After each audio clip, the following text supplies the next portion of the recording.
Hey everyone, it is Deflating Atheism here, and I'm joined with a fresh face, with someone you haven't seen before on my channel, which has been a while since we've done that. Ken Ammi, will you please tell us who you are? Come on down! You're the next contestant. Yes. Well, I'm glad to be on with you. And I guess contextually, I've been interacting with atheists online for over a decade. I mean, like regularly. So I've had discussions with literally thousands of them. And it kind of, an atheist tells me, you should actually listen to what we atheists are saying to understand this. I'm like, bruh, as the crazy kids say nowadays, bruh. I've interacted with thousands of atheists, literally thousands. Mm-hmm. So it's not like I'm unaware. It's just that one of my points, I guess, is look, if atheists want to make a bed, I'm going to demand that they sleep in it. And they do not want to do that. Mm-hmm. They just, they'll smoke and mirrors. They'll bring the, hey, how about this? How about that? It's anything to avoid the actual issues that are inconvenient to their chosen view. Mm-hmm. Mm-hmm. Well, I was kind of similar to you. I was the keyboard warrior for many years, and that's why I said, well, all these comments, I'm putting hours and hours into these comments, and they're just washing out with the tide, into the mists of time. Then I started doing this channel to maybe put it in a more semi-permanent state. But yeah, I kind of figured out that the comment battles really weren't worth it. But what were the platforms you were using? Well, so I'll give you a little tip about that. I pretty much use anything and everything. I mean, like when a brand new social media site gets started, I'll jump on it. I mean, I'll use anything that's available. So social media sites, YouTube, just the standards, Facebook and Twitter and anything. But one thing I realized is as I'm having a discussion, every time I go and post, I copy their latest reply and I'll copy my reply to them and I'll paste it in a document. So I have a record of it. Mm-hmm. And then once the discussion's done, I'll post it on my website because I figured I'm not going to do all that hard work. Yes. And invest all that time to just have it be in a corner of the internet or disappear. So I end up posting them on my website as just kind of examples of discussions. And so one way it paid off is there was a site, you essentially don't hear about it anymore because it's just so horrendous. It's called Ex-Christian, right? So I was having a discussion with maybe 10 different atheists in a comment section. And all of a sudden, the admin of the site wiped out the whole comment section, just deleted it and locked it. Well, guess what? I had the whole discussion saved. Same with Raphael Lataster. He was supposed to be the big up-and-coming atheist mythicist, Jesus mythicist. He was going to be the new poster boy. And basically, he apparently disappeared after he published a book or two because his claims were so horrendously bad. But again, with him, let me guess, it was self-published thing on Amazon. Well, I don't know. Neither would I fault him on that. I mean, I self-publish. So, but what I was saying is on Facebook, I was having a little discussion with him, and same thing happened. Yeah. The admin just locked the comment section, and it disappeared. Well, guess what? I had it, and now I published it in one of my books when I published Historical Jesus books. So I found that's kind of a way to kind of make sure things don't disappear or just are off into a little corner of the internet where nobody will ever find it. Yeah. So you're really going into the belly of the beast. You're not just using Facebook. You're battling them on their own turf. Yeah, wherever I might happen to find them. Yeah. I'm sorry. This is just kind of an aside, but the rare time I actually used the Deflating Atheism Instagram account to actually talk to an atheist, they demanded I give academic citations in the Instagram Instagram comments. Do you know how difficult it is to write anything in Instagram comments? Because apparently, if you include an academic citation, then you're infallible. Well, yeah. Well, there's also the issue: have these people ever so much as touched an academic journal in their entire lives? Yeah. No. Well, Yeah. That's just galaxy brain points. I demand you give academic from peer reviewed evidence is their favorite plaint. Yeah, and I mean, it also depends on what you're discussing. Like somebody called me arrogant because on a tweet, I think I used the word herein. Called me arrogant. It's like, dude, you can't read into my personality because of that. I mean, I'm an author. That's just the words I think of, Yeah. So I don't care if it's a tweet or an essay. I'm going to use the words that just come to mind. Yeah, theretofore, yes. Yeah. So let's get back to you. So you've seen, because I'm kind of like you. I've been witnessing internet atheism for like 25 years. But you really saw the whole arc of it, really. Right. So that's actually why I got involved online in the first place. And it started up with a blog and ended up with a website. Is because I thought, man, these atheists are getting away with so many fallacious statements, theologically fallacious, historically fallacious, logically fallacious. And that's kind of what got me started. And so, yeah, I was there. And then eventually the new atheism came around that I think was wildly successful in doing one thing, if nothing else. They definitely encouraged the new atheists to just be childish bullies. Oh. It's like, you don't need to know anything. You just need to be a jerk and run away instead of dealing with issues. And that's what made him really successful, is anybody can be a jerk. Anybody can call you a bunch of names and be childish and a bully and then run away instead of actually trying to dig into difficult topics. So that was a great move on their part, that's for sure. But of course, they've gone away. And by the way, let me just jump ahead of this. So I recently posted an article titled "The Future of Atheism: Internal Critiques and Nuance." And what I'm predicting for the future of atheism is what I call Christian atheism. And we've already seen that sort of thing for many years. For example, Richard Dawkins calling himself a cultural Christian. Mm-hmm. Okay, and atheist churches by any other name like humanist or whatever. And it seems to me that atheists are starting to, at some level, recognizing that their worldview is such a dismal failure that, as they always do, they beg, borrow, and steal from the Christian worldview. Yes. And so they're going to keep attempting to make their dogmatheistic, little term I made up, dogma and atheism, dogmatheistic missionary work, but they're going to attempt to also more so than not appeal to the biblical worldview, just as I'll give you an example of that. So I debated an atheist named Skylar Fiction. And I say debated because you could also call it the night of 1001 interruptions. But now, one of his most recent debates, it was about atrocities in the Bible. Okay, and as an atheist and as an admitted moral relativist, he's got nothing, period, full stop, right? So he begins by saying, for tonight, I'm going to grant objective morality. So in other words, he is beginning by completely abandoning his view. Yeah.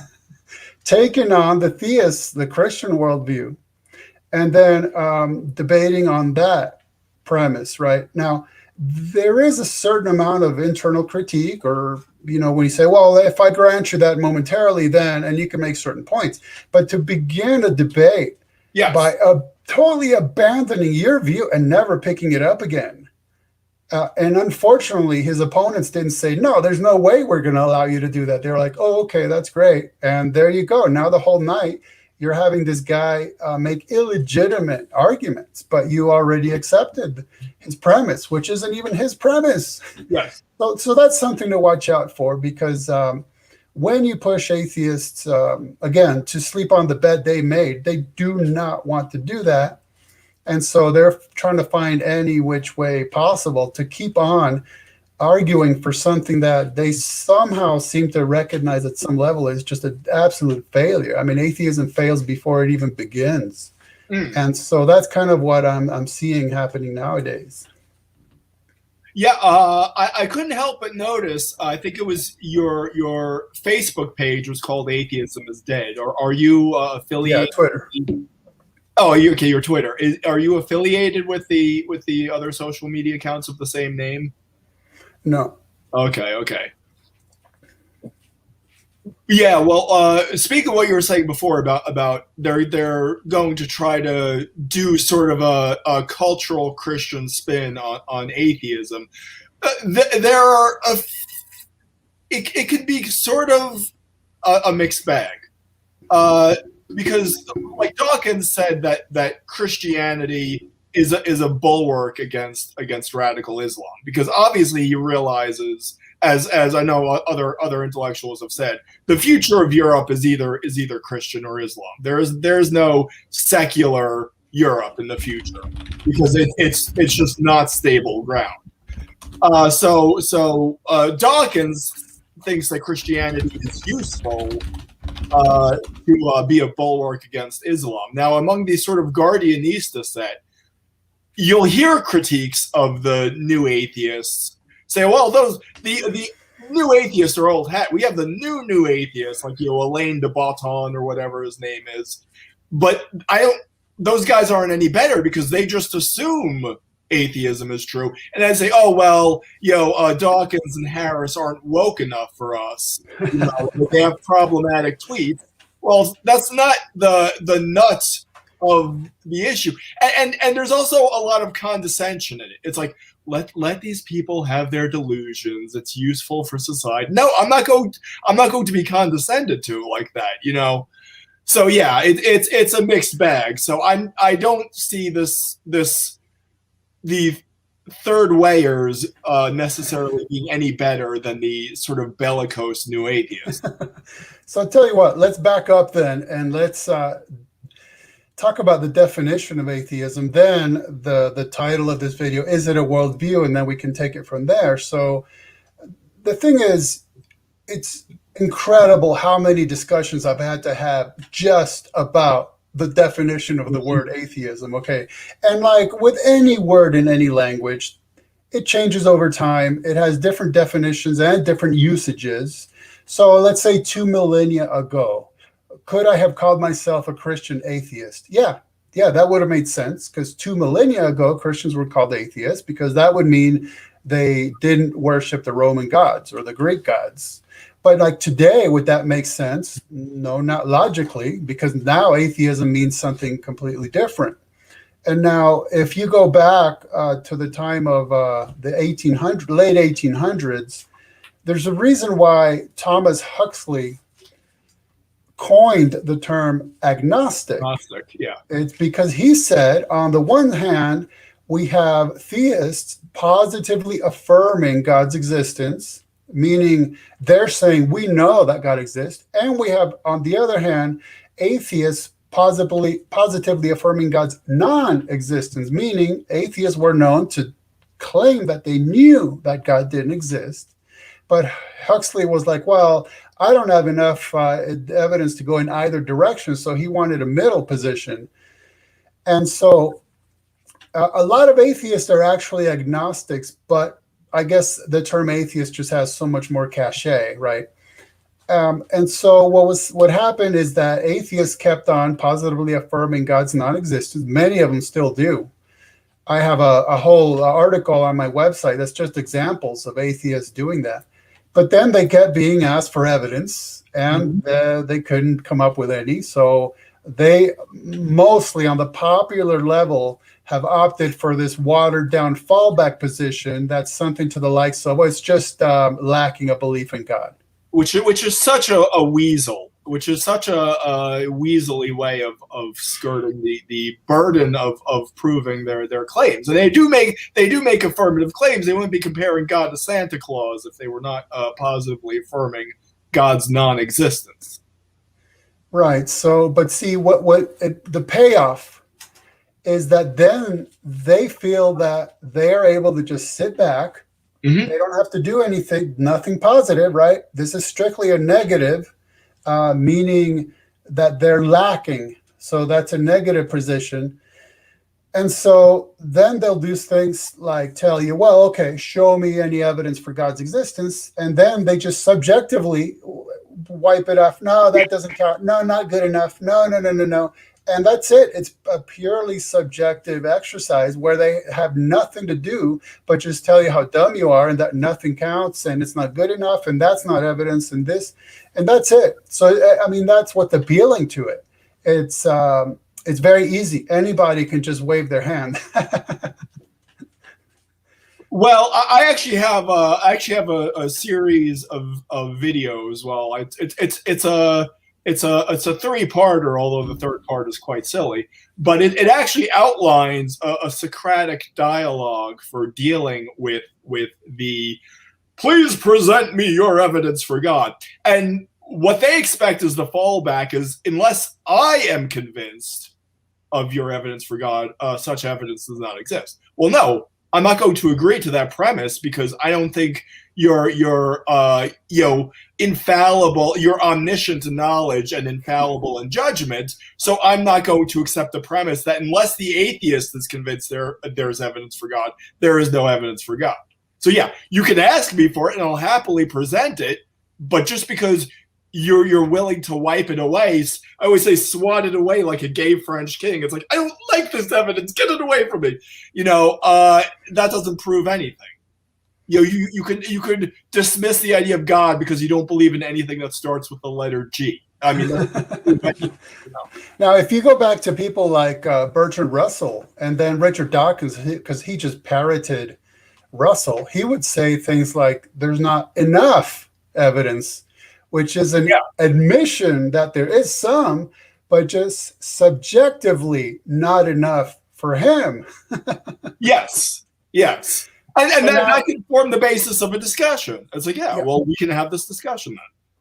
So now, in terms of whether atheism is a worldview, okay, it's very simple for the atheist to say, well, no, because it's just one view on one issue, whether God exists, and it's that I lack that belief because of whatever reasons, such as there's not enough evidence or there's not any evidence. But see, a worldview, But really, that's a claim, by the way. That's an affirmative claim that there is no evidence. So we'll get to that. Yeah, we're definitely going to get to that. That's a very important issue. So the atheist will say, well, atheism is just that one thing, so it doesn't have this slew of views on various things. It's like, okay, but a worldview is really more like a core. It's like this central thing that then informs you as to how to view everything else. And then you start attaching those other things to that core worldview. So what happens with atheism is you have this view that either God doesn't exist or you just lack a belief in God, depending on what denomination of atheism you adhere to. But the thing is that that atheism then, that core, then infects everything it touches, right? Because I'll sometimes say to atheists, okay, if it's just one view on one issue, then in your thinking about anything and everything, in what area of your thinking of anything and everything whatsoever, do you actually accept the existence of a real God? And their answer, of course, is in none of it, because I'm an atheist, right?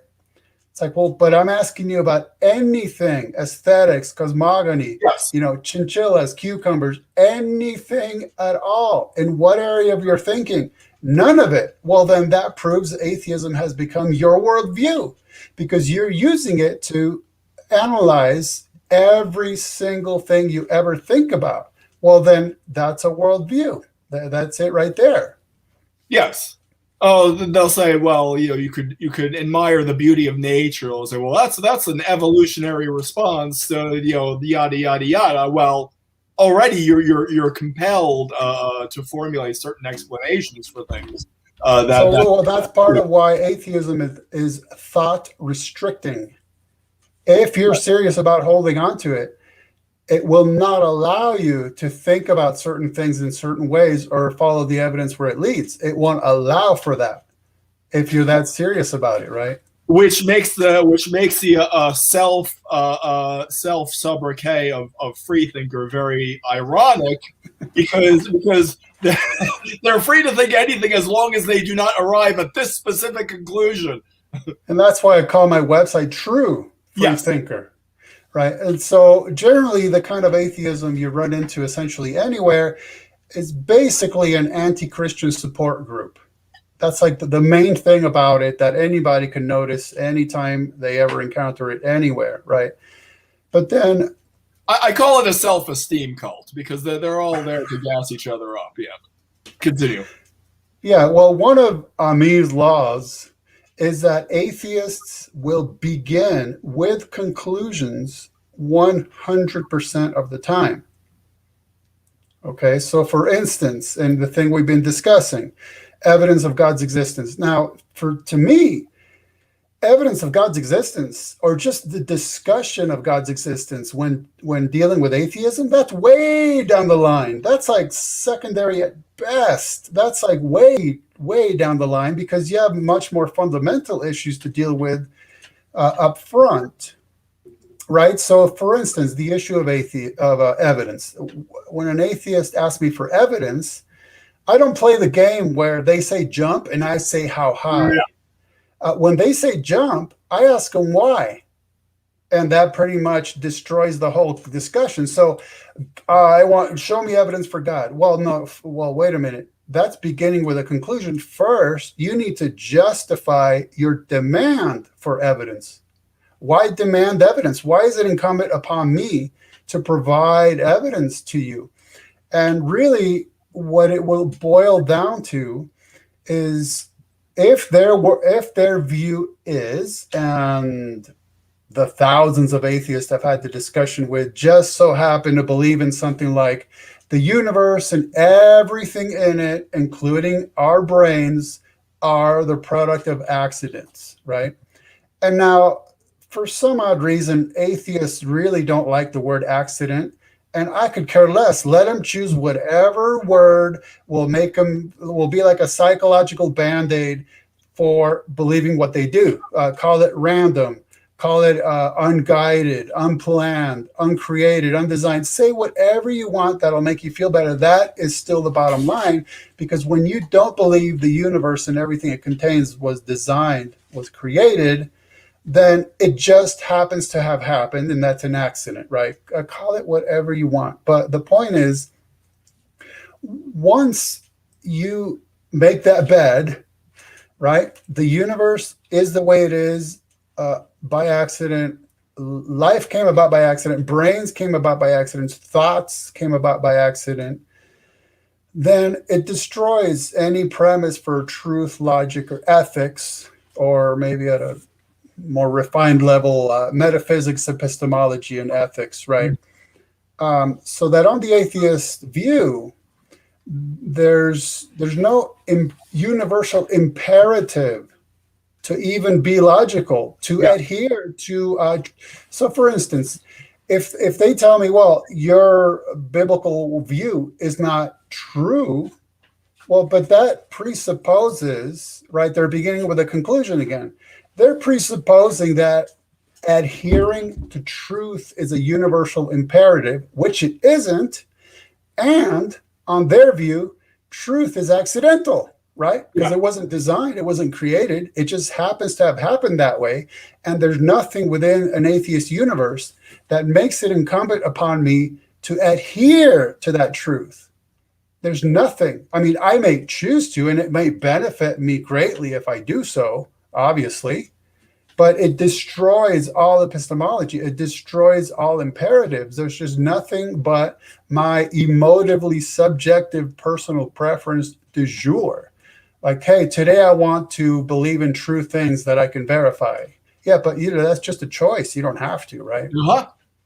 Which is somehow determined by the machinations of the universe. So you can't even claim any virtues. And I always say it's like two pots of stew that are boiling. It's like, would you say that one pot of stew is boiling more rationally than the other? No, they're just processes. Like presuppositionalism is kind of a dirty word, which I don't agree with that it should be a dirty word. It's actually an idea that goes back to Blaise Pascal and probably before, that to use an argument that uses reason, there has to be a sort of prior faith in the utility of reason. Reason doesn't justify itself, and in so. fact, I always say reasoning to reason is unreasonable circular reasoning. Yeah. It's oh well, it sounds good. It sounds impressive when you're saying it on the internet, but you're basically begging the question with a lot of it. When you gave me the sort of topic, you gave me the topic for this. I'm sorry, I lost the public comments here. That's why I was futzing with it. But yeah, so you gave me the comment: is atheism a worldview? And I liked it, and then I didn't like it, and then I liked it again, because I realized you're anticipating a response. You're counting on a certain response from atheists, and in fact, we got it. I don't know what happened to the comment, but some guy said, "Well, it's like saying the existence of giant space. You're not believing in giant space lobsters as a worldview," and I think you're counting on that. So a couple of things. One is atheism a worldview, as in one? And maybe you could say no, because different atheists will take different views on different issues. Although, like I said, on certain issues, they somehow end up all believing the same basic thing. But maybe we can say, look, the individual atheist does have atheism as the worldview, because again, it's what's informing that atheist about how to think about everything, right? So for instance, kind of a famous example is, Shakespeare said a rose by any other name will smell as sweet. But the thing is, when an atheist looks at a rose, they're looking at a result of an accident that resulted from an accident and a bunch of happy accidents all the way back, where we are looking at kind of a devolved creation of God. And I have to say that due to the effects of the fall, and that the rose will have thorns, right? So we're kind of seeing something that faintly reflects God's creation. But just on a general terms, we would say, well, that's a creation of God, where they would say, no, that's just an accidental thing, right? So therefore, again, that they're looking at it that way because their core worldview is telling them, you must think of that rose as the result of a long series of happy accidents. You have to. Right? Well, yeah, there's also, seen from the sort of lens of classical theism, you could say that atheism is not, like I said, with the giant space lobsters or some of those stupid analogies, it's not a claim about an additional thing in the world. It's a claim about how everything exists. And with atheism, you end up with a brute fact. You say, there comes a point where you say, just cause. You throw up your arms and you say, just cause.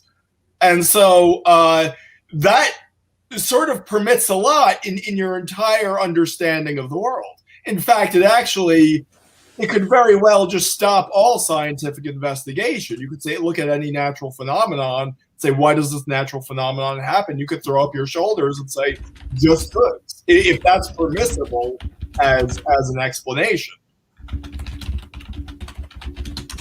And see, ultimately, he's battling atheists as we're conducting this live stream. Yes.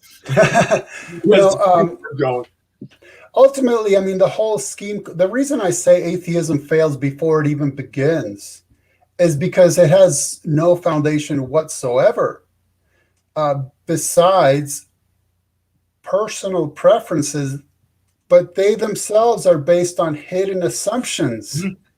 And I often try to, I beg atheists to reveal those hidden assumptions, and they really don't want to. So what I was actually looking up is a statement by Matt Dillahunty, right? Who says, I want to believe as many true things as possible and as few false things as possible. Okay, he came up with that statement and liked it so much he had it put on a t-shirt, right? But if you notice something, he's revealing something here. He says, I want to. Mm-hmm. Okay, so that reveals his pure subjectivism. He's wanting to know as many true things and as few false things just because that's a preference of his, not because there's any universal imperative to adhere to absolute truth. No. He's just saying that he wants to, just like he might want vanilla ice cream and not chocolate ice cream. Yes. It's on the same level, right? And so if we were to ask, well, why is it that you want to do that? Then he might come up with anything as a reply. But the point is, his desire for true things and not false things is purely arbitrary. It is absolutely subjective. So that's the sort of thing that makes you realize what's behind what this guy's saying. Well, right there, he's telling you he just wants to. Okay, you want to. But if I don't want to, what if I don't want to? What if I do want to believe false things and not believe in true things? Because after all, remember that truth is accidental on your view, as is my ability to discern it. There is no universal imperative to do so, nor to demand that other people do so either. So that collapses everything right then and there. Because if I say, well, Matt, that's what you want to do, well, but I want to do something different, then ultimately he will have to admit that what he's dealing with in me would be a temporarily and accidentally existing ape is interpreting accidental biochemical neural reactions. Somehow I'm able to interpret them to the effect that I have a personal preference to live a life of delusion, and it ultimately matters not, because that's just another valid option, right? There's no universal imperative for me to adhere to truth. And so that's why even back in the day, people like Sigmund Freud would claim that theism is a Darwinian survival mechanism. It's like, okay, let's like we talked about before, let's grant that for a second. Okay, let's grant that. The universe is accidental. There's no God.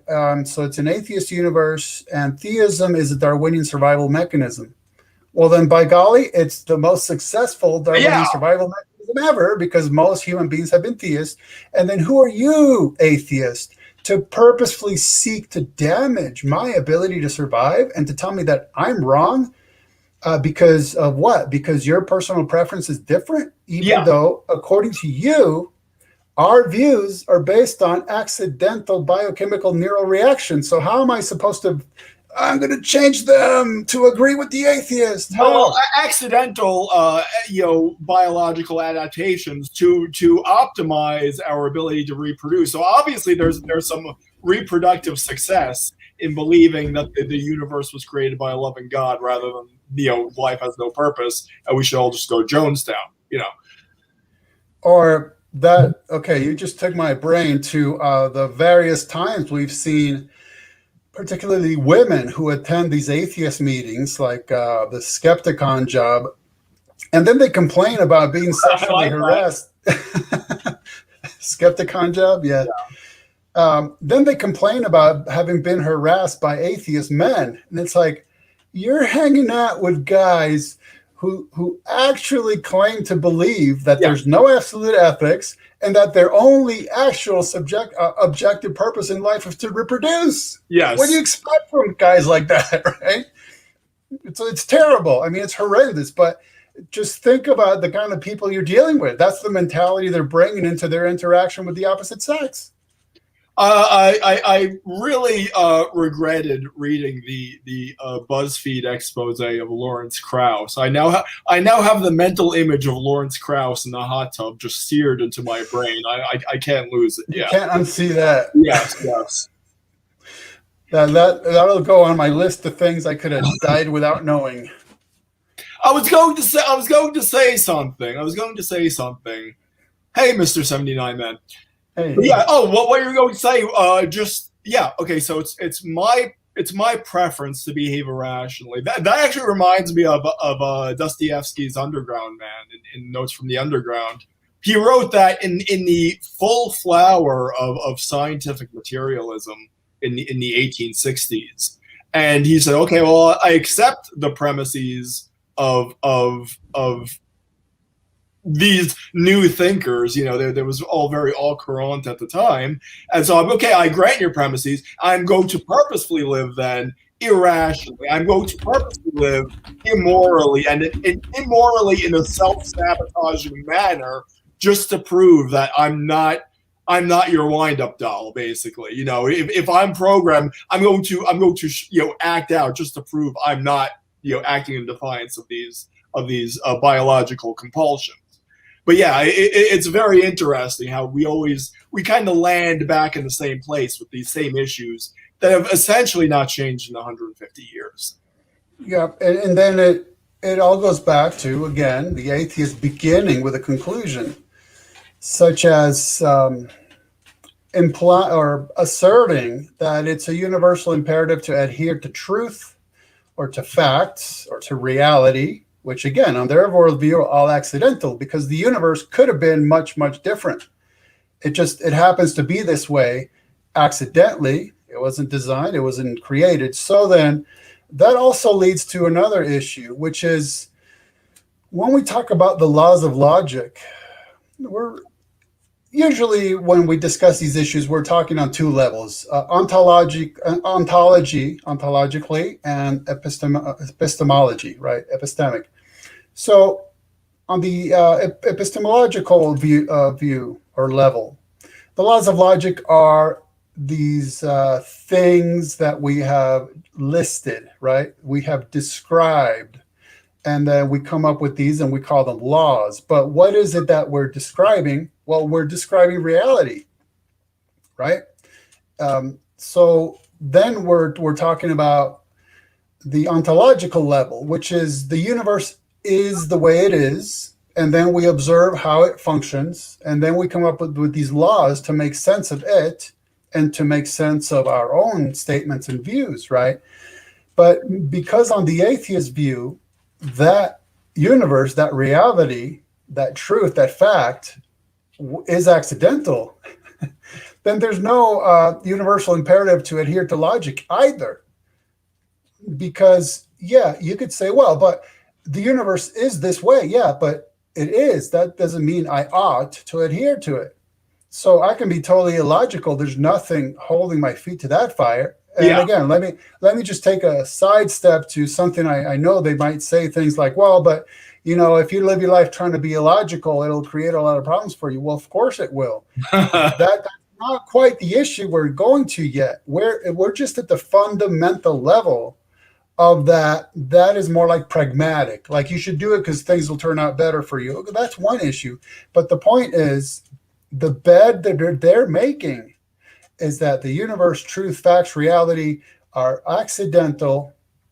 And so when we use the laws of logic to describe them and to adhere to them, then on atheism, that is not an imperative. That's just another I want to, right? It's just another another personal preference. That's all it is.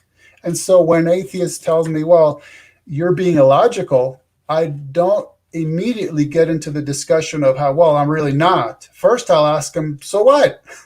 Who cares, right? I mean, that's the fundamental level. So, for example, the Bible's full of contradictions. Now, I could go, oh, yeah, show me one, and then we can talk about it. Well, there's a place for that, but it's way down the line in my thinking. What I'm going to say first is, okay, by what premise of your worldview do you condemn something being contradictory or illogical? That's the first thing to discuss. And frankly, I never seem to get beyond that fundamental level because there is no resolution for them except to jump to emotive objectivism, which is, well, I want things to be logical. I mean, that's really the only option they have. So we never get to the discussion of the particular alleged Bible contradiction, because we never get past the point of them actually having a premise upon which to condemn illogical things such as contradictions. They can't. By which standard? By which standard? Well, that's why I think it's useful to have like sort of a schema for sort of Socratic dialogues where you zero in on those premises. Like if someone says the Bible is full of contradictions, I'll tell you exactly how it's going to happen. You say, okay, well, please give me one example. I say, okay, well, here's an example, yada, yada, yada. And you say, well, I take issue with this and this and this. You're going to come to an impasse because they're not going to admit their own, then they're going to jump to something else. And the fallback assumption is the Bible is full of contradictions until I am convinced otherwise. That's why starting with those premises is always going to be a pain in the ass. I'm sorry, I shouldn't talk like that. It's like there is no evidence for God. If you present a piece of evidence for God, you know how it's going to play out. It's going to be a chicken walk. You'll be jumping from one thing to another, and you're never going to be the thing. Well, until the atheist is convinced that there is evidence for God, they'll fall back to their assumption that there isn't. But that's not going to happen. You'll reach one dead end, and then they'll jump to something else. In fact, my experience, relive that experience. So mine is, the Bible's full of contradictions. Okay, show me one. Well, here's a website that lists hundreds of them. Okay, so what if I resolve every single one of those, right? Because, okay, you obviously can't do that. There are people who have resolved hundreds of them. I mean, in my book, Pop Atheist Bible Expositors, I do a lot of resolution of supposed contradictions. And it only ends up discrediting the atheist, by the way. But the issue is if you say, okay, let's actually take one. And the thing is, it's Twitter-sized to say there's a contradiction in this verse. And then I might have to write who knows how much, a paragraph, a page, two, who knows how many. Mm-hmm. And then they go, you're just rationalizing. You are committing the logical was it special pleading or something like that? It's like, yeah. But see again, okay, and let's go with that. Get your logical fallacy. Because remember, my main thing is if you're telling me to jump, I'm going to ask you why. Yes. I'm not going to say how high. I'm going to ask you why, right? So if you say, well, it's a fallacy, you're rationalizing this and that, again, the issue always needs to go back to, so what? There's no universal imperative to adhere to logic on your worldview. On your worldview, there's logic is accidental, as is my ability to discern it. There's no universal imperative to do so, nor to demand that other people do so. That's all gone.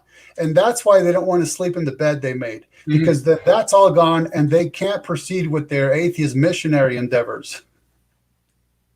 I just to, in my opinion, saying, instead of like sort of throwing red meat to them like that, I'd say, yes, this is a discussion I would be willing to have. However, you are operating from assumptions that I will not assent to. And so, yeah, put disposing of those assumptions as sort of a precondition for having the argument about something that would actually materially affect, there being evidence for God. Yes.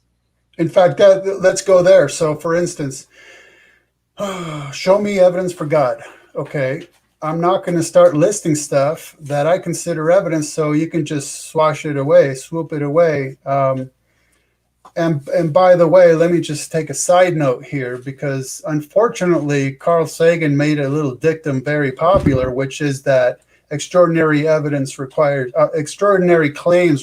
extraordinary evidence, which is incoherent, really, because extraordinary claims, first of all, there's no standard of extraordinariness. Okay, let's just start there. So it's purely subjective right there, and it falls apart instantly. There's no measurement of extraordinariness. But okay, let's say God's existence would be an extraordinary claim, but then it's really a case of, when it comes down to it, extraordinary claims would just require adequate evidence. That's all there is to it. But that would be on my worldview, where truth and reality and facts and evidence are real things that are universally incumbent upon me to adhere to, not on their worldview. And so it would be something like this. Show me evidence for God's existence. And then I would say, well, at first you need to justify your demand for evidence, which they can't do. They can just tell you that, oh, pretty please. I mean, I had somebody do this in a Twitter discussion. I kept making that point. First, you need to justify your demand for evidence. And just in case, let me explain a little more about what I mean. So I come up to you on the street and I go, give me your wallet. And you're like, no, why should I? You have no premise for asking me to do that. So then I pull out a 12-gauge shotgun. Okay, well, there you go. That's a premise. That is a solid premise right there. But unless you have that, who are you? Yeah.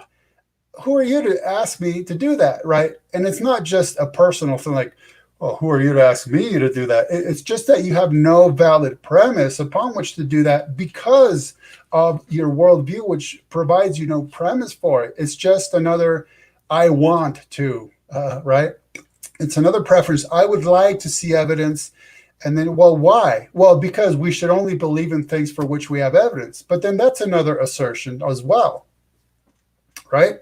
You see, basically, what atheists are doing is they're piling up assertions on top of assertions on top of assertions until it's all assertions all the way down, right? It's the abyss. It's the bottomless pit of assertions. Yeah, I also like putting the pragmatics of it front and center. The burden of proof is not some abstract law of truth or some acid test of truth. It's a pragmatic principle. It's unless I am confronted with a reason to believe X, Y, and Z, I will happily go on continuing to believe what I believe. So so I'm saying, okay, so you're saying that there is no evidence for God. I don't believe that. I think there is evidence for God. I'm perfectly justified in asking you, what is your basis for saying there is no evidence for God? Because unless I am confronted with some sort of argument to lead me to the conclusion that there is no evidence for God, I will happily continue going on believing that there is, very sound and valid evidence for God. But see, then again, so if they were to say, well, the burden of proof is on the person making the positive claim. Okay, on the atheist view, what I just heard is, yeah, right? Because I'm listening to somebody who claims that they're an accidentally and temporarily existing ape, just saying that, making that claim. And now, again, and I always like to do this, yes, relying on the burden of proof for positive affirmations, that would work well. But the point is there is no universal imperative to adhere to the burden of proof. There's nothing there. They have nothing, literally nothing to stand on. So, when you're refusing to meet the burden of proof, at least at the outset of a conversation, you'll take a lot of heaped abuse upon you, but keep pressing the point that is still not a universal imperative because you don't have any. So now if you're saying, well, pretty please just do me a personal favor and meet the burden of proof, then that might be a discussion if I'm in a good mood. But the point is, if an atheist wants to make a bed, you need to demand that they sleep in it. And when it comes to something like the burden of proof, really what they're telling me is, well, look, some very educated, accidentally and temporarily existing apes from atop their imitation ivory tower told us that we have a burden of proof if we're making positive claims. And I'm just going to say, I'm not impressed. I've been at the zoo many times. I enjoy the antics of the apes, but I'm just not that impressed by their And so ultimately, I'm going to take the atheists so seriously that I'm going to continuously apply what they're telling me to themselves. You see what I mean? So I'm not just going to I'm not letting anything get by me without saying, well, wait a minute. But on your view, this is the issue. This is the case. There are no universal imperatives. So that absolutely destroys anything you might have to say at that point. And this is why, by the way, The question, why is there something rather than nothing? That has traditionally been considered the premier philosophical question. Yeah. And there's a reason for it. Because if you reply to why is there something rather than nothing by saying accident, right? Uncaused, unguided, uncreated, undesigned, then from that follows that that's it. You're done for. Yeah. All you have thereafter are emotive, subjective, personal preferences du jour, and yet even those will be based on hidden assumptions. And when you reveal those hidden assumptions, you'll inevitably find out that they're begging, borrowing, and stealing from the Judeo-Christian worldview. It's inevitable. Well, my approach is different, and it grants instead of arguing about philosophy or arguing about metaphysics, which is pretty much always a lost cause when you're dealing with atheism. But yeah, okay, I'll grant. Okay, we're dealing is strictly with subjective ones. Okay, do you want me to believe X, Y, and Z? Do you want me to believe there is no evidence for God? If you do desire for me to believe that, please give me a reason to believe that. Elsewise, I will happily go on believing. So I grant, I don't talk, I try to avoid talking philosophy. I put it simply, do you want me to believe this? If so, give me a reason to believe it. If not, I will happily skip on my way, but they don't want that. that gets down to their desire to change your mind. So yeah. Yeah, and okay, let's say we go there, because sometimes we do get to the point where we're talking about evidence, but even then I'll stop and I'll say, well, but what would count as evidence for God's existence? And that becomes purely subjective as well, because now they're giving me, well, I personally think that thus and such would count. So even at that level, it's absolutely arbitrary. So what would that evidence look like? What would count as that sort of evidence? And then you can kind of deal with whatever they may happen to bring up, beginning by just pointing out that it's purely arbitrary. They're going to say any evidence. I know, I've been through that too many times. Yeah. Or that, well, I don't know, but God does, and if he existed, he would reveal it to me, right? That sort of thing. They would dismiss it as a hallucination if that happened. But see, even then, every historical instance, you know. But even then, to them, that's a logical point, and you have no premise for logic. Yeah. But you will find, incidentally, that all atheists do have something in common. They're theologians. I mean, horrendously bad ones, but they are theologians, because that is the theology. If God did exist, then he would reveal to me evidence that is undeniable. That's theological, right? Uh-huh. And incidentally, I find a few things.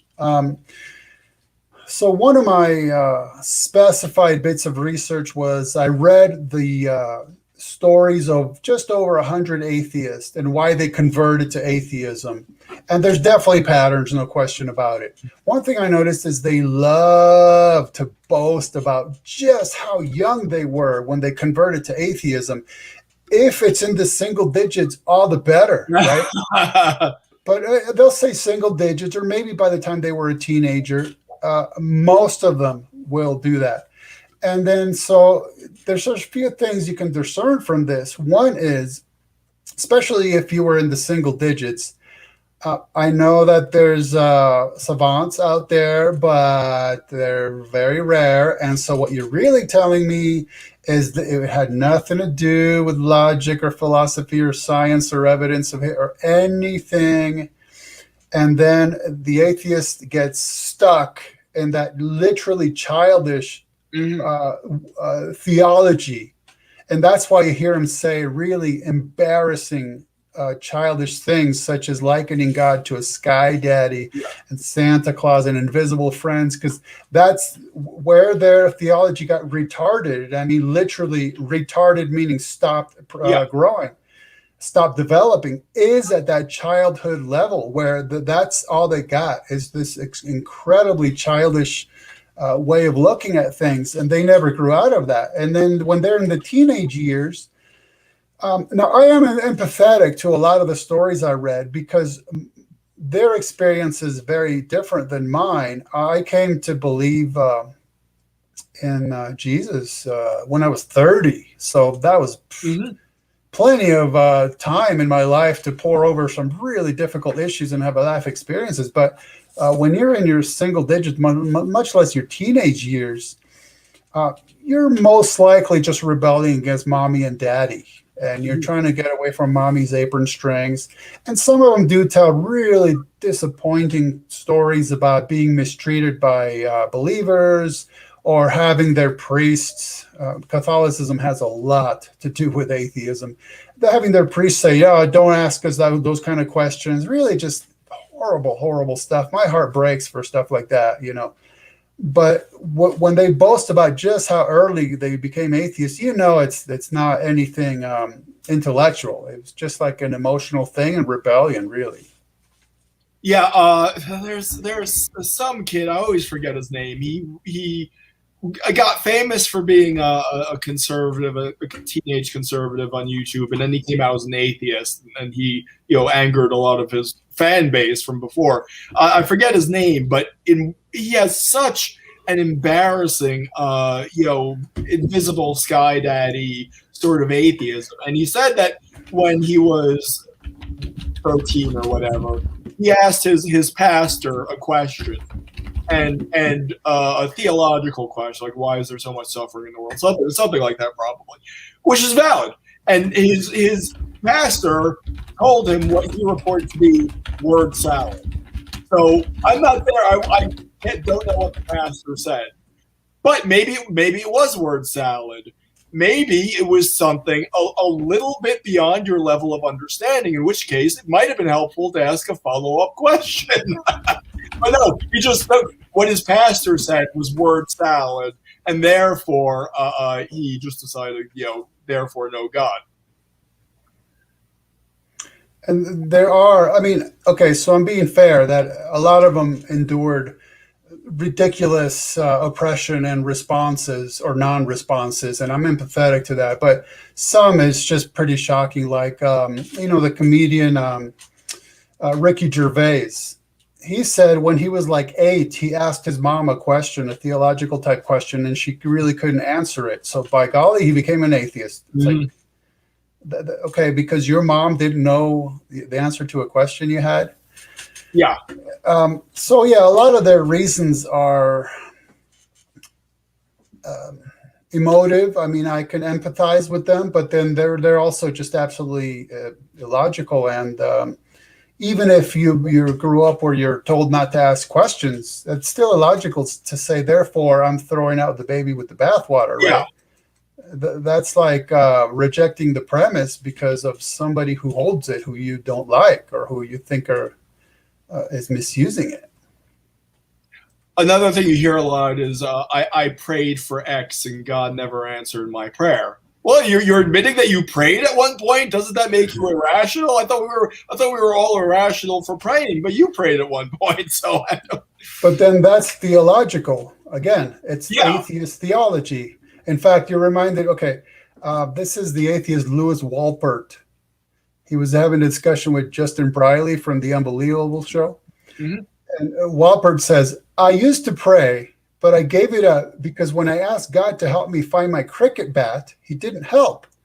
And Briley says, "Right. And that was enough for you to prove that God does not exist?" And Walpert says, "Well, yes, I gave it up completely." I'm almost tempted to think that he was being satirical there or something. I think you might be giving him too much credit. Well, Peace here, a great commenter, Peace. He says, in the words of Upton Sinclair, you can't make a man understand something which his paycheck depends on him not understanding. Dawkins could die, go to heaven, and come back alive and wouldn't be able to admit God exists. Yes, Richard Dawkins is a professional atheist. He has no dispassionate interest in the truth. He has his fan base. They're going to buy his books. They're going to pay for his tiered Magic of Reality membership club. Do you know about that? That doesn't sound familiar. There's a Richard Dawkins fan club and you pay annually, and as you pay more annually, you get to a higher tier, and every tier has its own name.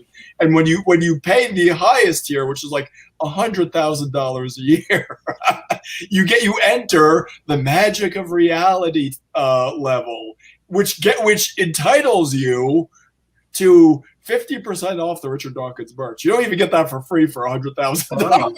You get a coupon for the Richard Dawkins merch. But the real sell here is that you're entitled to a free meal with Richard Dawkins.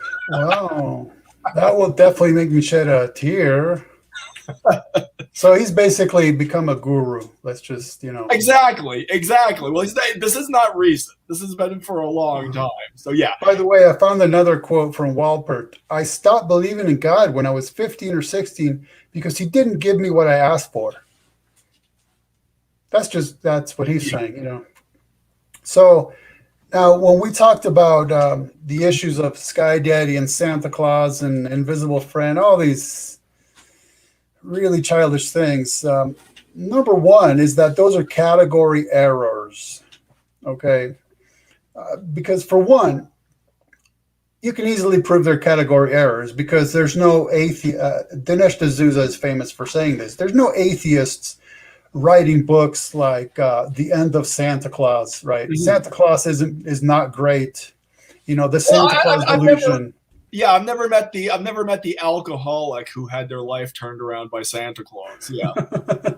But the point is, so it's a category error because, for one, no atheist is seeking to debunk any of those things. And they might say, well, but we don't have to because we know they're not real. But they're category errors because Santa Claus, Invisible Friends, Sky Daddies, those are not what are known as philosophically necessary being, right? In fact, I personally did write an article disproving the existence of the mystical concept of Santa Claus, and I was mostly saying it's because we've had evidence for generations that parents are the ones doing the things that are attributed to that mystical Santa Claus, right? So the issue is that it's a category error, mostly because they're not necessary beings. Without them, it wouldn't really matter. Whereas without God, we wouldn't be here to discuss it, right? And so, if you don't mind, as we talked about lacking premises, let me just dig a little bit into, well, then why is it that we're sitting here saying, hey, we can critique atheism? What about our premises? And so just for a minute or two, if we think about even the first... By the way, I'm going to get some water. I can hear you, though. Please do so. So the very first verse in the Bible, typically translated as, in the beginning, God created the heavens and the earth, right? Well, there you have something that we today know about with our latest high tech by the most intelligent people, that our universe is a time-space matter continuum, right? Well, somehow the Bible writers knew that, and it's the very first verse, because in the beginning, that's time. God created the heavens, and that's space, and the earth, and that's matter. So there it is right there, right? In the very first verse of the Bible, you have a basic cosmology. And then in the beginning, God, so God is already there. So meaning he exists outside or beyond or transcends time, space, and matter, although he can interact with it when he wants to, all right? So then you have a basic concept that, think about it again, in the beginning, God created. So a mindful, volitional ability that is indicative of personhood, whereby he would have carried out a plan. So formulated a plan and carried it out, and with the capability of doing so. Mm-hmm. So now you're looking at a God who transcends time, space, and matter, and is a creator. So there you have a God being a spirit, timeless or eternal, and without particular restriction to locality. So omnipresent. Immaterial, yes. Yeah, and the ability, the personhood ability to formulate a plan, carry it out with the potency to do so, so omnipotent. And there you have a basic theology in one single verse. So basic cosmology, basic theology. And so what we can discern about the universe is that it functions according to linear time with one event following another. And that's what allows for cause and effect, right? Yes. Linear time, boy, I tell you, it's just one thing after another. And this is what makes for the ability to build categories, because once you can say this effect was created by this cause, or this cause created this effect, then you have categories. This thing is the cause, this thing is the effect. And then that going through linear time with things progressing is what builds the stuff of the universe, which we then describe as, well, this is logical. These are the categories, and this makes sense and this doesn't. So with the view that the universe was created via design, and so truth, reality, and facts are what they are purposefully, then we have an ability to discern them. And incidentally, this is the premise for the scientific method. Yes. It was the biblical theology that a rational creator created a rational creation and populated it with rational beings who could therefore rationally discern it. Yes. Right? And so on this view, truth is, and it is absolute, and it was meant to be. Discerning truth is a universal imperative. And this is why we're concerned with reality and facts and evidence and everything else that we could discuss if the atheists were to ever get around to showing even the single premise for it, besides their personal preference based on hidden assumptions that we need to work to reveal, right? So that's kind of like a crash course in our premise for talking about these things the way that we're talking about them, and our ability to do, like somebody in the comments said, atheists use the term logical fallacy like the left uses racism. And I love that because, again, when they tell me I'm being logically fallacious, my first reaction isn't, well, let's talk about how I am or I'm not. Well, that's down the line for me. First, so what? You have no premise upon which to condemn something that is illogical to begin with. So you're already at a loss. You have no premise to make that statement. And so, in fact, that's why people have coined the term the fallacy. Yeah. Or one I came up recently is the assertion fallacy, because I realized a lot of people tell me, hey, you're being fallacious, but they never bothered telling me even how. They just claim it. So, okay, you're just asserting I'm fallacious without even bothering to elucidate why. So that's the assertion fallacy. It's funny. It used to be the case. I don't know if it's still the case, but if you would look up Stalin mass murder in Google, the first result will be a Michael Shermer article called the atheist tyrant fallacy. I guess pointing that out, you're guilty of a fallacy is the atheist mass murder fallacy. Yeah, in fact, I'm going to try to look up a certain quote from Shermer that's very telling, because he kind of came to odds with the rest of the main four new atheists, right? The four My Little Ponies of atheism. Well, three, they never filled that fourth seat, but yeah, Lawrence Krauss was talking for it, but yeah. There were originally four, and it was Richard Dawkins, Sam Harris, Daniel Dennett, and Christopher Hitchens. Yeah. So the four My Little Ponies. So, of course, Christopher Hitchens passed away, and there's a very interesting video by, I'm going to say that his name is I'm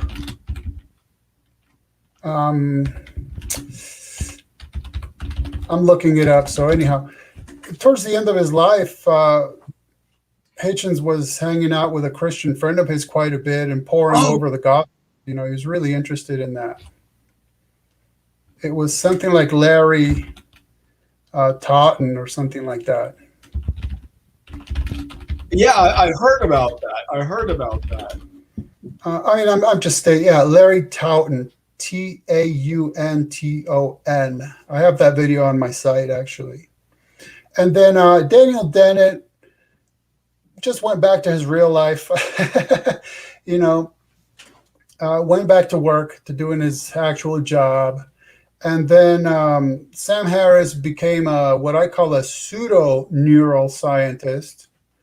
And only because he had admitted before becoming a full-fledged neuroscientist that he was bringing certain atheistic presuppositions into what he was doing. So I'm always told, hey, you're supposed to be a totally unbiased scientist, but he was very open about it. So I call him a pseudo neuroscientist, even though he's a legitimate scientist. But, again, he made that bed. I'm just asking him to sleep in it.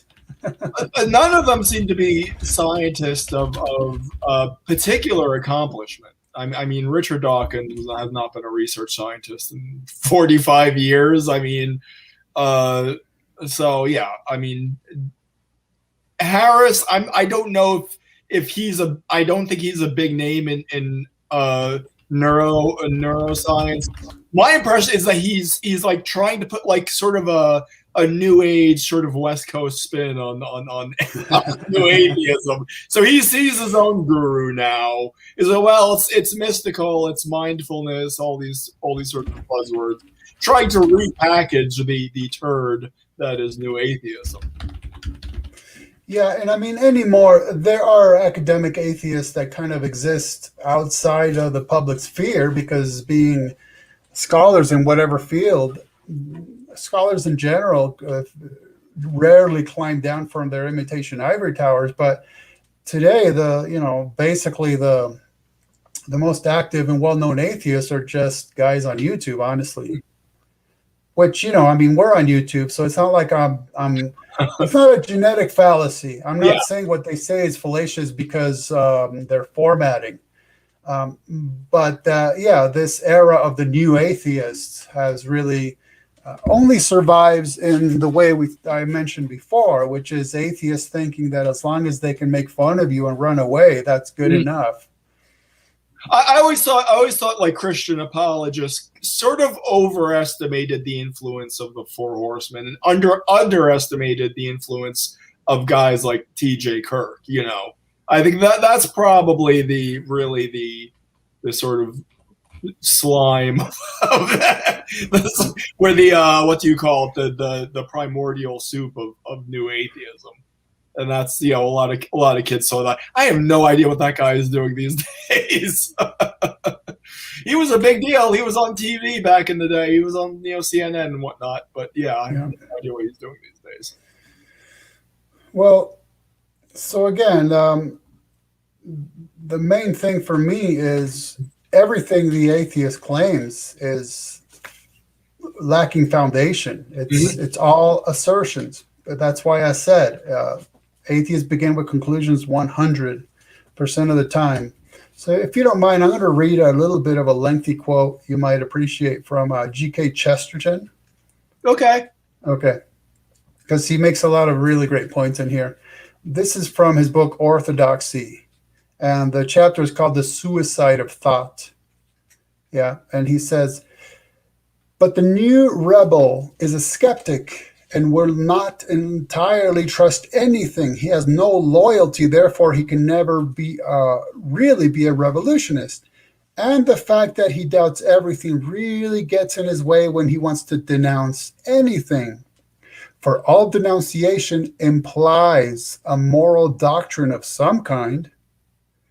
And the modern revolutionist doubts not only the institution he denounces, but the doctrine by which he denounces it.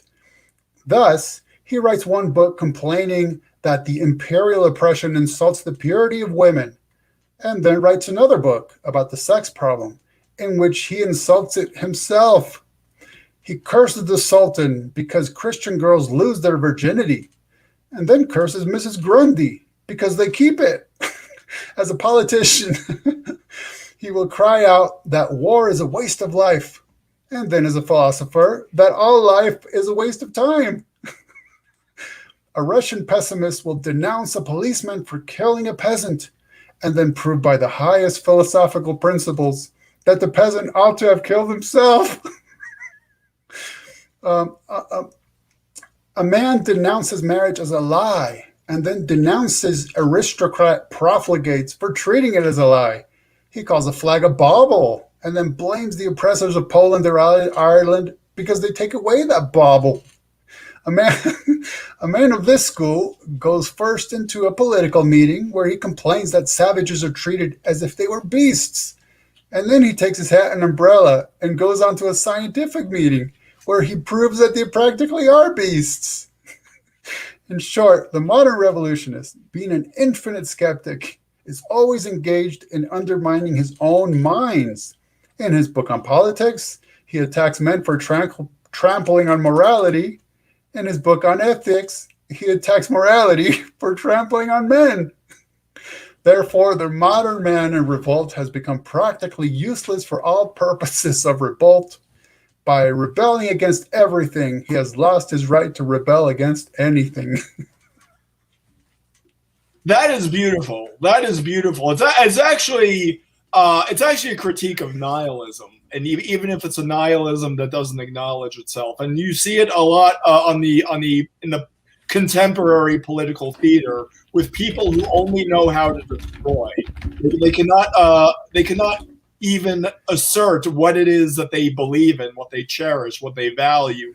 All they know how to do is destroy, and there are all sorts of contradictions in their belief. And see, that's part of the point about the atheist worldview. When it's strictly negative, they don't have a positive position, so it's always attack, attack, attack, right? Yeah.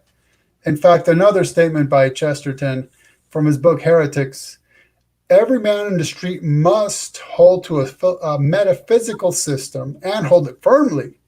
The possibility is that he may have held it so firmly and so long as to have forgotten all about its existence. I apologize to the rationalists for even calling them rationalists. They are no rationalists. We all believe fairy tales and live in them. Some hold to the undemonstrable dogma of the existence of God. Some, the equally undemonstrable dogma of the existence of the man next door. But now for me, all this ties into, now I'm going to read a bit from the Bible, Romans chapter 1, right? Is that what Mr. 79 man here is Romans? Okay, 1, excellent. 23. So I'll just pick some verses from here. The wrath of God is revealed from heaven against all ungodliness and unrighteousness of men who hold the truth in unrighteousness, because that which may be known of God is manifest in them, for God has shown it to them. For the invisible things of him from the creation of the world are clearly seen, being understood by the things that are made, even his eternal power and Godhead, so they are without excuse. Because that when they knew God, they glorified him not as God, neither were they thankful, but became vain in their imaginations, and their foolish hearts were darkened. Professing themselves to be wise, they became fools. And they changed the glory of the uncorruptible God into an image made like to corruptible man and birds and four-footed beasts and creeping things. Okay, let me pause there for just a second on that point. Because sometimes I'll ask atheists when they're going on and on about evolution, okay? And let me just say something here. Biology is a science, but evolution is a worldview philosophy that tells you how to interpret biology, right? And so there's no testable hypothesis of evolution. Well, evolution is like anything else. Without defining what we're even talking about, there's no discussion to be had, right? So, but one thing I'll ask atheists is, do you troll the internet to argue with people about any other theory? whatsoever about anything ever, any other scientific theory? And no, of course, generally not, because many atheists have taken what is supposed to be a theory about biology and they've turned it into their worldview. We're back to worldview. Mm-hmm. So that, well, everything evolved, right? Our thoughts evolved because our brains evolved, because life evolved, because the earth evolved, because stellar evolution, right? Chemical evolution, biological evolution, all of it just sort of happens to have happened. And so that's one thing I'll ask if they ever troll the internet to argue with anybody about any other theory, right? And so what you see here is that when they knew God, they glorified him not as God, but became vain in their imagination, right? Professing themselves so wise they became fool. They changed the glory of the incorruptible God into an image made like man, birds, four-footed beast, right? And so this is why I've often pointed out that atheism is pagan, because it is a form of nature worship. Because after all, human beings came to be because the natural world just spit us out, right? I mean, we were quote unquote created by nature. and that's why the theory of evolution is such an issue to them, because when you're discussing when you're disputing evolution with them, it's like they're not listening to you disputing certain aspects of a scientific theory. They're hearing you attacking the very core of their worldview. Yes. Right? That's why they get so insane about it. And so this is part of what I'm applying from this chapter, is that they neglected God, and they'll tell you about, oh, wow, nature is so awesome, and there's so much awe and inspiration in nature. Well, sure, but you're looking at it in a sort of a pagan sense. So then continuing on parts of Romans 1 here, part of it is, wherefore God also gave them up to uncleanliness through the lust of their own hearts, to dishonor their own bodies between themselves, right? Like we talked about earlier, you're complaining about being sexually harassed by atheists when you're hanging out with people who believe there's no universal imperatives to adhere to absolute ethics, and that their only purpose in life is to reproduce. Yeah. And then they changed the truth of God into a lie and worshiped and served the creature more than the creator, right? Who is blessed forever. Amen. Okay, and so that was just very, very telling. And then you have this stuff about God giving them up to vile affections, and likewise, men leaving the natural use of women burned in their lust for one towards another. And that's something that, especially in our day, has become very, very key. Because, for instance, when I debated Skylar Fiction, that's one of the main points he made in the debate, is that he rejected Christianity, and now he's championing LGBT issues. And it's like, well, of course. I mean, that goes hand in hand. So this is kind of like what you see here. Once you reject God's created order, then you're stuck in you're having to celebrate disorder, because that's all you got left. You have nothing else but pure chaos. But they will then reject certain other sexual proclivities, but that's this month at least. Next month, of course. That will be the progressive thing to believe, yeah. Yeah, in fact, I had a big discussion on Twitter with somebody about those issues, and I pushed them on, well, what do you think about, say, incest? Yeah. I totally reject it. It's gross. It's disgusting. And I say, but those are just subjective statements that you personally find it gross and disgusting. That's not a standard. And I kind of really cornered them, because they were pushing me on being, the typical stuff, homophobic and anti this and anti that. And I just took it, I'm just taking it, but I'm kind of pushing back to show them in a way, we're both exactly the same. But you reject certain sexual practices just like I do. And that, of course, resulted in eventually they did the hide tweet feature. So all those are gone. So I'm sorry, you sounded a bit Dawkinsian there. I just go one further. Oh, well, that's an interesting thing too. So as an atheist, okay, as a Christian, you reject 99% gods. I only go one God further. And if you realize why I reject the why I go one further, right? If you really understood why you rejected the 99%, then you'd understand why I go the one further. That kind of an argument. And it's like, well, yeah, as a theist, as a monotheist, a Trinitarian monotheist, I believe in 100% more gods than you. Yeah, I mean, what of it? And then it's not as simple as, well, if you're rejecting 99% of gods, I'm rejecting one more. But wait a minute. By definition, God would be the ultimate being, right? I mean, that's a pretty simple thing. God would be an ultimate being, because if there's a being more ultimate than God, then that being would be God. So by definition, God would be the ultimate being. And by further definition, there can only be one ultimate.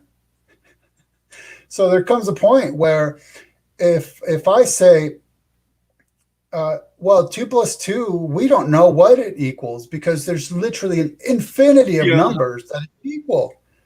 Okay, but your answer just so happens to be the correct one. How convenient. Yes, that's the Ricky Gervais approach. So, I mean, there's so many ways to tackle those kind of issues. My primary point was just that because there's a proposed infinity of answers, that doesn't mean that there's one that isn't correct, just one.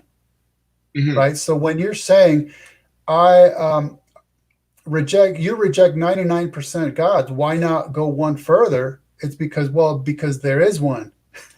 Yes. I reject the infinity of numbers to place under 2 plus 2 equals, except for 4, right? Because that is the one truth. Yeah, well, you could also go, well, there's a category error. The pagan gods were gods that existed within the time-space fold. They existed in pantheons where there are several dozen gods within the same pantheon. So as far as monotheistic gods, there are only like the 4 or so sort of competing.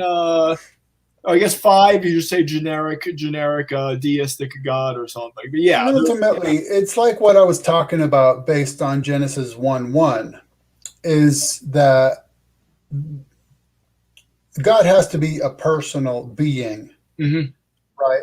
Even if you're taking the Romans 1 approach and you're basing it off of your observation of nature, because Christians often speak about natural revelation versus specific or special revelation in scripturated. So from that, you could discern that this is a cause and effect, linear time world or universe, and that there's a rationale behind that, and that allows for rationality and all those things that I already went through. So that if you're proposing an impersonal being as God, that just discredits itself right then and there. And in fact, ultimately, again, this is not where I would start with an atheist. For me, with atheism, this is way, way down the line, as I said before. But to me, it all breaks down to, I'm not really sure how to categorize it. I would say logic and ethics, but in a way, logic has to be applied to ethics. So I'm kind of thinking I have to coin some kind of term that combines them, like whatever that may turn out to be. Because, for example, back to my debate with Skylar Fiction, my opening statement was to say that the best foundation for ethics is, and then I went through the 7 top options humanity has ever proposed. As far as I know, 5 were theological, 2 were naturalistic, and I went down the line debunking them all, including strict monotheism, including pantheism, including polytheism, all of them. And I resulted in that the Trinitarian monotheism is the best one. So even then, there's ways that you can do this where it's not good enough to say, well, they're claiming God, you're claiming God, they're claiming God, it's over there, they're claiming God, it's all the same. No, it's not even close. just because you're throwing the term God around, right? Yeah.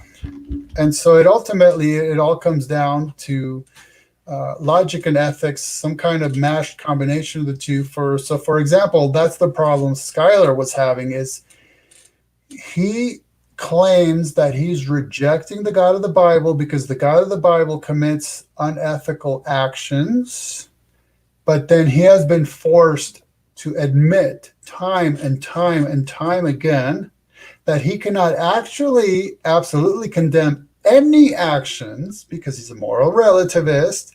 So therefore, he has debunked his very own excuses for rejecting God. Mm-hmm. That's it for him. It's over.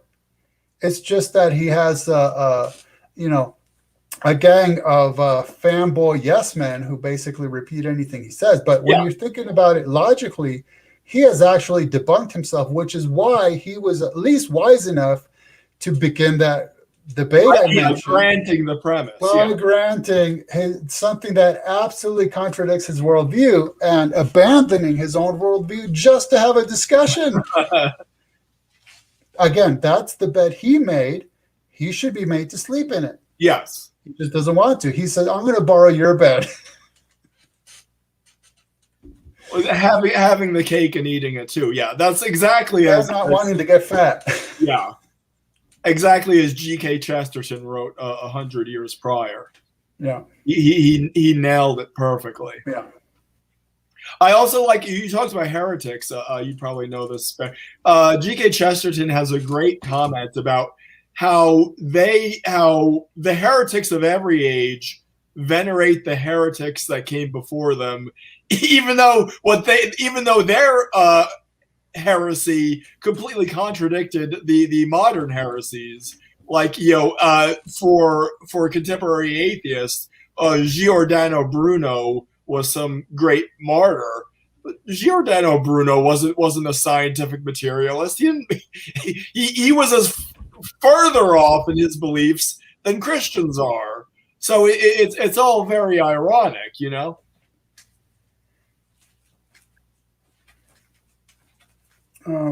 Gosh, I had a train leaving the train of thought left the station. It had to do with venerating the previous heretics. I could have sworn I had a really good thought about that, but the train left. Maybe it'll come back. About Darwin or something, or no, just about the current heretics venerating the previous ones. Oh yeah, it was just that the train just came back into the station. It was just an interesting statement that Chesterton made. He's endless witticisms. One thing he said is, why do we call theologians that deny miracles liberal? Why do we call them liberal? Because liberal would be I'm offering and accepting the liberty to believe in miracles, right? That's not liberal, right? Yeah. And that's kind of like some of the wordplay that's going on today when we're told, well, being a liberal means that you're a dogmatically authoritarian militant. Yeah. What? But that's also the issue with a lot of people who are actually leftists calling themselves liberal. And unfortunately, they're giving true liberals a bad name. Mm-hmm. I really liked it when about 2 years ago, when sort of Kanye West came out with his beliefs. He was calling himself a free thinker. I'm like, yes, I think finally that term has been reclaimed. No one was talking about atheism. In fact, he's shown he's very much not an atheist, but he was talking about free thinker, and no one really debated it. It was like, okay, I'm a free thinker. I can arrive at my own conclusions, which is what being a free thinker is supposed to be. So I thought that was terrific, that it appears all the secular, atheist, materialist connotations had finally been washed out of that term. Well, another example is I call myself a skeptic, but a true and honest skeptic, where a lot of people that call themselves skeptics are really cynics. And that's different. So the skeptic would say, well, I won't believe until, where a cynic will say, I won't believe, period. Yes. Right? Radical skepticism just ends up consuming itself. Yeah. And it's the same actually in agnosticism, right? So an agnostic would say, I don't believe in God because whatever. Let's say there's not enough evidence. Where a militant agnostic will say, I don't have evidence, you don't either, neither does anybody, nor will we ever. Right? That's totally a dogmatic position. Yes. And then, like I said earlier, that crosses over into atheism, because when atheists take that watered down fallback position of, I just lack a belief in God because I don't really know, well, that's right hand in hand with agnosticism. It's really the same thing at that level. Well, yeah, and then it gets to the thing. Well, if I don't. This is the thing: is that the save is supposed to let them sort of weasel out of bearing the burden of proof. But I don't believe in God because there is no evidence. But they don't have to defend. I lack a belief in God because there is no evidence for God. So they're trying to get out of defending the premise there is no God, which should be provable in principle. You can prove things don't exist. That's very provable. Now they have a different kind of claim. There is no evidence for X. I don't think you can even prove that in principle. So not only do they not escaped the burden of proof, they now have a far more severe burden of proof. Look, in every criminal case, okay, either the man is guilty or he's not. Either he murdered his wife or he didn't. Both sides present evidence for their cases. So what is this claim for which no possible evidence can be presented? I'm not sure that's provable at all. Well, right, because positively affirming that there is no evidence for God's existence is really a claim to omniscience.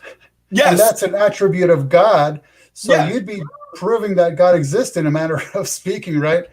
And then something that is sort of attached to that is the concept that they'll say, well, you can't prove a negative, which you just touched upon, really, right? And we can prove negatives, of course. I mean, I can prove to you that there's not a foot at the end of my arm. There you go. But incidentally, the claim you can't prove a negative is claiming to have proved the negative, namely that you can't prove a negative. They're claiming, if you do in fact have evidence-based beliefs, yes. Thank you for pointing that out. Again, I like to be a little confrontational, so I'll say things like, "What if you woke up and saw the plastered as the headline of your local paper, Joe Smith doesn't pay his taxes." So no, I wouldn't like. Well, it's a negative claim. It's like, well, no, that's not true. Well, the burden of proof is on you to prove that Joe Smith does pay his taxes. So yeah, that's one approach. Is I always kind of go for the pragmatics of it. And then we're constantly circling around the same issues, because so what I'll tell an atheist is kind of like step 1 and 2 and 3. Like, let's start here, and then let me tell you where we're going to have to end up. So one is justify your demand for evidence. After you do that, then you're going to have to tell me what would count as evidence, what would it look like, and how are you going to examine it, right? Upon what absolute premise are you going to then examine this evidence? You don't have any of that capability. Mm-hmm. You don't have it. You gave it up when you made that bed, right? You don't have a nice fluffy pillow on that bed. You just don't. You're just trying to take mine. Yeah. That's why I say it's okay to kind of outline the argument or say, I'm not going. Yeah, we can have this discussion about evidence, but first you're going to have to establish your own.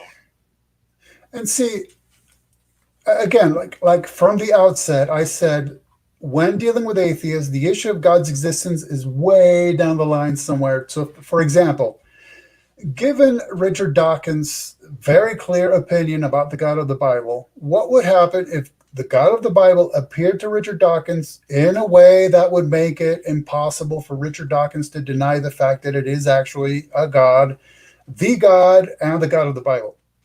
Well, then Dawkins would hate him even more for actually existing, right? So that shows you that the issue of God's existence is not where you begin.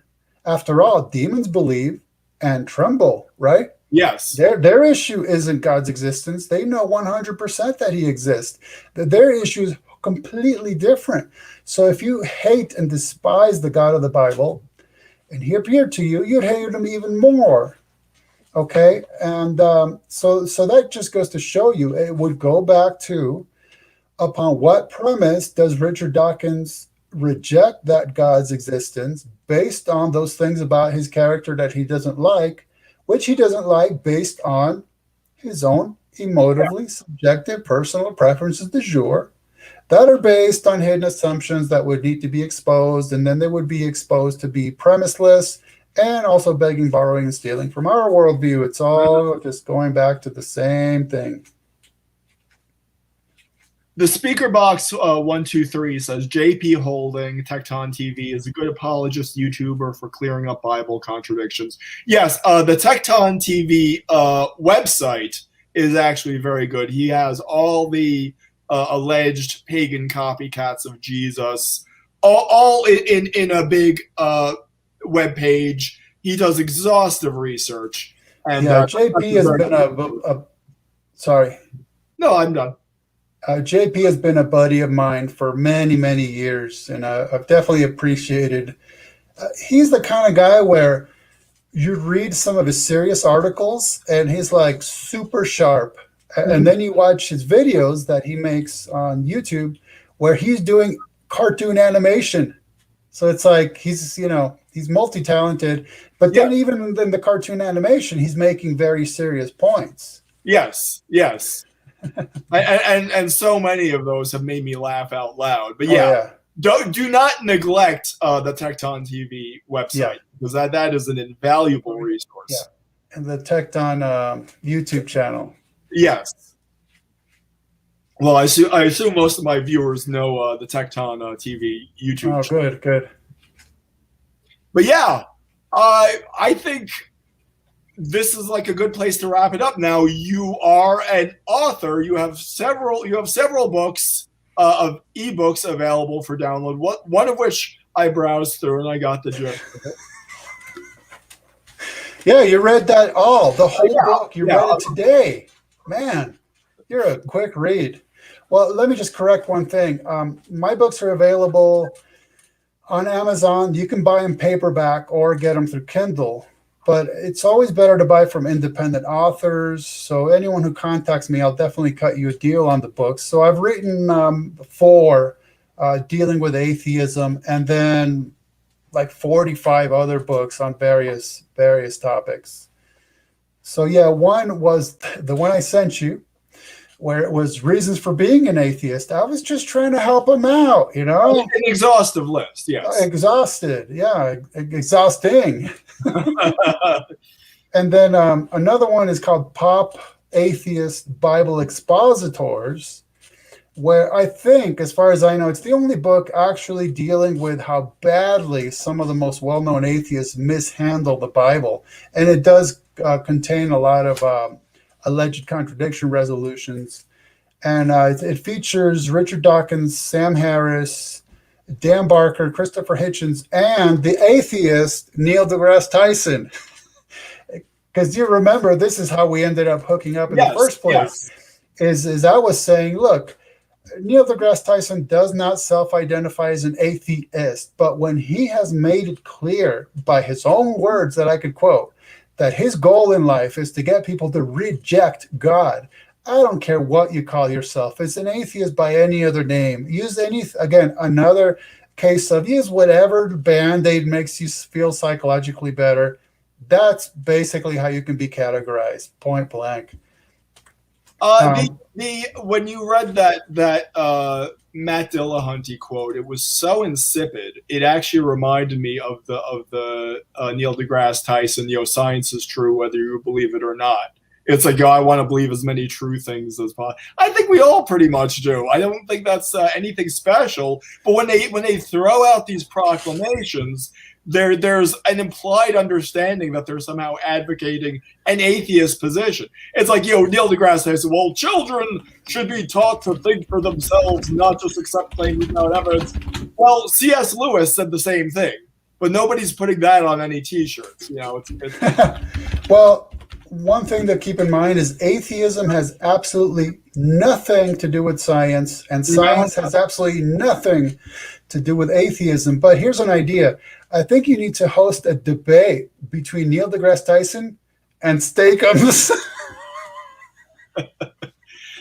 Well, I'm as high profile as neither. I don't know. But that'll make a name for you, You're the dude that hosted the debate between Neil deGrasse Tyson and Steakums.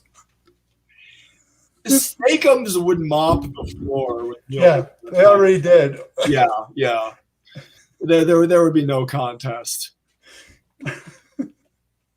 By the way, if whoever doesn't know what we're talking about, just look at Deflating Atheism's video list and you'll see instantly what we're talking about. Yes.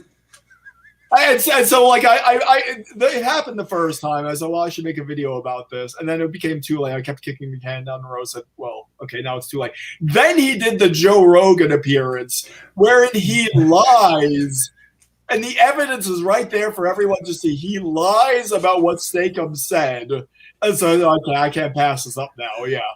But, okay. There's one thing about the internet you gotta love, which is the great equalizer, right? Yeah. You could have a guy who's forever. Yeah, you could have a scientist who's just at the top of his field, like Neil deGrasse Tyson, and you could have whoever on earth is tweeting for Steakums, just absolutely smash them, and it's like they're an equal footing to the point that poor little Neil deGrasse Tyson goes to be interviewed on a Joe Rogan show, and Rogan brings it up. Can you imagine Tyson like, man, I got to deal with these Steakum people now again? And Joe Rogan, who I've warmed up to him a little recently, but yeah, the fact that he's so much more intellectually honest than Neil deGrasse Tyson is just speaks volumes, Oh man, the riot. So what are the other atheism books besides the reasons for being an atheist, the pop atheist Bible expositors?